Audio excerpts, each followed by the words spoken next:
कैसे हैं आप लोग? लोकतंत्र, गणतंत्र और प्रजातंत्र। अक्सर आप सुनते होंगे कि भारत में लोकतंत्र स्थापित है, लेकिन ये लोकतंत्र होता क्या है और ये गणतंत्र से अलग कैसे है? और वहीं अगर एक शब्द आता है प्रजातंत्र, तो ये प्रजातंत्र से अलग कैसे है? अर्थात लोकतंत्र, गणतंत्र और प्रजातंत्र ये तीनों अलग कैसे हैं? चलिए हम बात करते हैं। सबसे पहले लोकतंत्र। लोकतंत्र ये कहने का मतलब है कि लोक प्लस तंत्र। लोक मतलब जनता और तंत्र मतलब शासन। जब जनता का शासन स्थापित होता है तो उसे लोकतंत्र कहते हैं।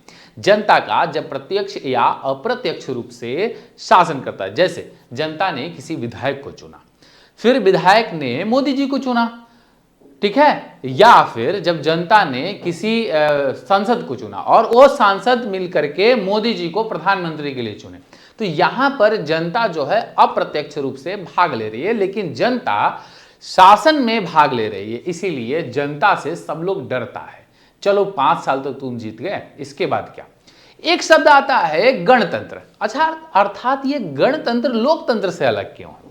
जहां हम लोकतंत्र की बात करते हैं तो हमें लिच्छवी गणराज्य की बात आती है, और जो कि पौराणिक कथाओं में हम देखते हैं और जानते हैं कि सबसे पहले अगर लोकतंत्र की स्थापना होती है तो ये यही जगह था, जो बिहार भी गया। लेकिन ये गणतंत्र का मतलब क्या है? जब गणतंत्र स्थापित होता है, इसका मतलब यह है कि उस देश या राज्य में उसका अपना संविधान की स्थापना हो जाना। जब किसी देश और राज्य का अपना संविधान स्थापित होता है, तब स्थापित होता है गणतंत्र। गणतंत्र मतलब नागरिकों का शासन, जो व्यक्ति नागरिकता प्राप्त करता है। जब भारत का संविधान लागू होता है पूर्णतः, और उसका जो दायित्व जिम्मेदारी दी जाती है वो राष्ट्रपति को दी जाती है, और इसी तहत भारत में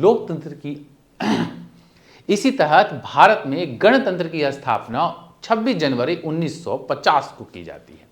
तो आप हमें बताइएगा, क्या भारत एक लोकतंत्र है या गणतंत्र है?